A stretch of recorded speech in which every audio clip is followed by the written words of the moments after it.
You're here because you want that solid knowledge, the stuff that actually sticks, but without spending forever getting it. We totally get that. Yeah.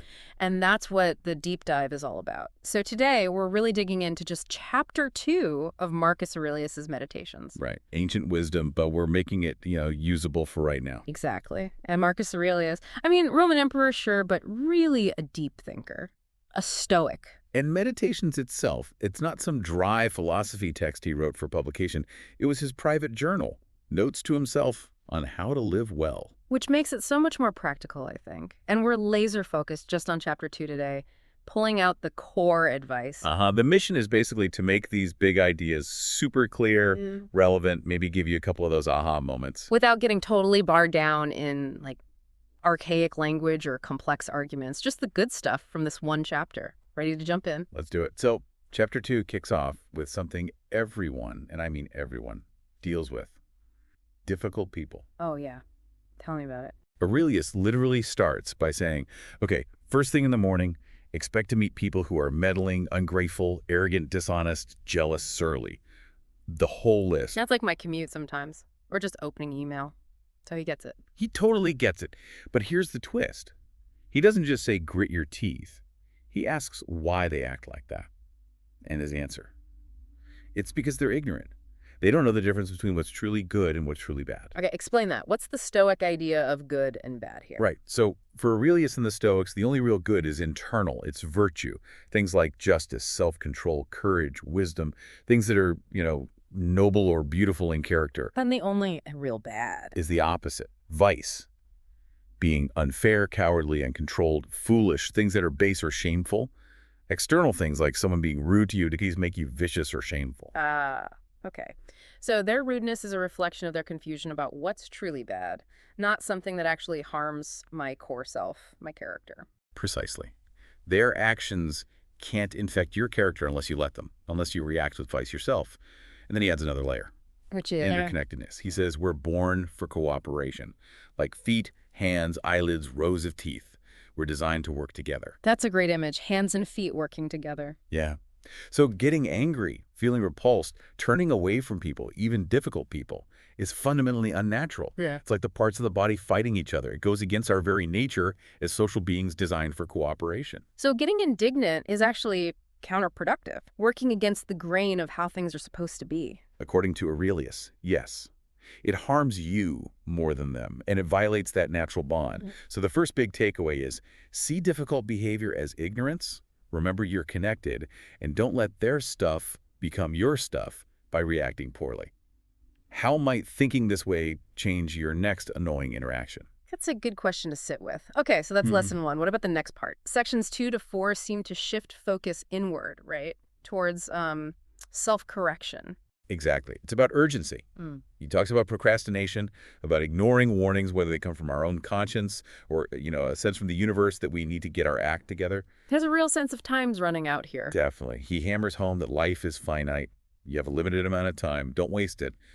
Use this very moment to achieve inner peace, what he calls serenity or tranquility. And delaying that work on yourself. It's like throwing away precious, irreplaceable time. Right. And then comes that really powerful instruction.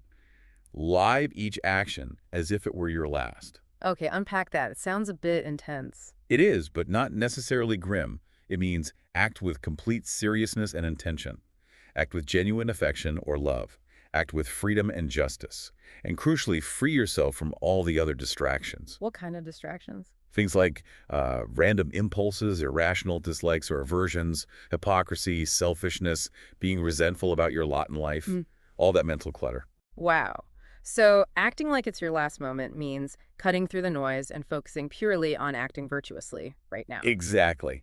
He says you only need a few essential principles to live a good life, one that respects, the natural order or the divine. It's not complicated, but it requires focus and discipline in the present. It really makes you pause and think, doesn't it? What's one thing you've been putting off, some inner adjustment or action that aligns with these principles? How would treating this moment as potentially your last change your approach? Which flows really nicely into the third lesson, which is all about taking responsibility for your own soul. Sections 6 and 7. Yeah, he gets pretty blunt here, doesn't he? He actually scolds himself, saying something like, "You should be ashamed, my soul." He does. He reproaches himself for not paying enough attention to his own inner development, his own ruling reason, and instead worrying too much about what other people think or seeking their validation. It's that classic human trap, looking outward for approval instead of cultivating inner strength. And again, he links it to the brevity of life. You're going to run out of time to actually honor yourself, your inner potential, if you keep getting sidetracked by external opinions or events. He warns against being swept away by things happening outside and really stresses carving out quiet time for learning and inner growth. Yeah, he describes people who are incredibly busy, always rushing around, but without a clear purpose guiding them. He calls it a kind of delirium, or like being dizzy. Busy but aimless, And that's a sharp critique. All motion, no direction. which leads him to urge himself and, by extension, you to figure out your white, your target or aim. What are you actually aiming for with all this activity? Without that, you're just spinning your wheels. So the challenge here is to define that purpose for yourself, isn't it? What is your white? What guiding principle directs your actions? A fundamental question. Okay, Yes. moving on to lesson 4, which is maybe the heaviest but also potentially the most liberating. Confronting mortality.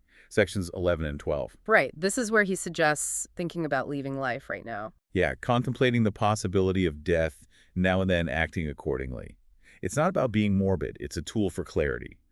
What truly matters if this is it? And he tackles the fear of death head on. He does. He reasons it out. If gods exist and they are good, which he assumes, they wouldn't arrange for anything truly bad to happen to you after death. They've given you the means to avoid real evil, which is vice in life. And if they don't exist or don't care, Then why worry about living in a world devoid of providence? It's an empty stage. But he clearly leans towards believing in benevolent gods or a rational universe that provides the tools to avoid genuine harm. and what is genuine harm again? Not external events, never external events for a Stoic. Genuine harm comes from your judgment about those events. It's your internal response, Yeah. your choice to see something as terrible that actually hurts you. Okay, that's crucial. It's not death itself or loss or pain, but our interpretation that makes it feel like a catastrophe. Precisely. And then he just lays it out how fleeting everything is. Our bodies, decaying, memory, fades, senses, unreliable, fame, easily forgotten, pleasure, pain, pride. All of it, he says, is ultimately vile, despicable, easily destructible, and like a corpse. Wow, he doesn't pull punches there. No, but the aim is therapeutic. It's to strip away the false value we place on these transient things, to see them clearly. He believes our intellect, our reason, is capable of seeing this, of understanding death as just a natural process, a dissolution of elements, nothing to fear, maybe even useful. A natural change like leaves falling. Kind of, part of the natural cycle. Our individual part connects with the divine or the whole, but our current form is temporary. Okay. That leads us toward the end of the chapter. Lesson 5 in section 13 seems to bring it back to inner focus again. It does. He contrasts the person who's always minding everyone else's business, investigating what others are doing, thinking, saying, with the person who focuses inward on their own inner divinity or guiding principle. That inner divinity, he means our capacity for reason, right? Our core self. Exactly. And he says the true worship or care for this inner self is simple. Keep it pure. Cure from what? From passion, meaning overwhelming irrational emotions, from thoughtlessness or acting randomly, and from discontent, resenting what happens in the world, whether it seems to come from the gods or from other people. So tend to your own garden first. Keep your inner state clean and rational. And again, he connects it back to recognizing our kinship with all humans, even those acting out of ignorance. Don't despise them. Understand your connection. Right. Okay, that brings us to the final lesson, lesson 6 from section 17. This feels like a summary, almost poetic. It really does. He paints this incredibly vivid picture of how transient human life is, just a point in infinite time. Our physical being like a river constantly flowing, our perception cloudy, the body prone to decay, the soul like a spinning top or a vapor, fortune totally unpredictable, fame uncertain. He uses such strong imagery life as warfare or visiting a foreign land, posthumous fame as just oblivion. It's stark. Bodily things are a river, soul is a dream and vapor. Everything is fleeting, unstable, uncertain. And in the midst of all this flux, what can reliably guide us? Let me guess. Philosophy. You got it. Philosophy is the one companion and guide. But what does he mean by philosophy here? Not just abstract ideas. What then? He defines it very practically. Philosophy is about keeping that inner guide, your reason, your daemon, unharmed and undefiled. It's mastering pleasures and pains, not being controlled by them. Okay. It's acting purposefully, without randomness, acting with truth, without lies or hypocrisy. It's accepting whatever fate assigns you, without complaint. And finally, awaiting death with a good attitude, seeing it simply as the natural dissolution of the elements that make you up. Like things breaking down to be reformed into something else. Exactly. He says this transformation of elements is constant in the universe, it's natural, and there's nothing in it to fear. It's just how things work. Wow. Okay. So if we try to wrap up the core messages from just this one chapter, chapter 2, what are the absolute must-remember points? I'd say it boils down to a few key things.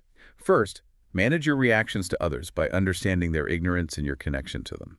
Second, act now with virtue, like each moment is your last, because life is short. Third, take responsibility for your inner world. Don't chase external validation. And fourth, confront the reality of mortality and the fleeting nature of externals to find clarity on what truly matters your character. And finally, Use philosophy, meaning rational thought and virtuous action, as your steady guide through it all. Focus inward, accept what you can't control, live intentionally. it really is a powerful set of reminders packed into one short chapter. It all seems to circle back to cultivating that inner strength, that inner guide. Absolutely. So for you listening, maybe the final thought is this. Which of these lessons really hit home for you today? Which one feels most relevant to the challenges you're facing right now? And maybe ask yourself, what's one tiny step you could take today to put that lesson into practice? What is your own inner guide telling you if you pause long enough to listen? That's definitely something to reflect on. Thanks for taking this deep dive with us into Chapter 2 of Meditations. Yeah, it's been great. We'll be back soon exploring more ideas like these.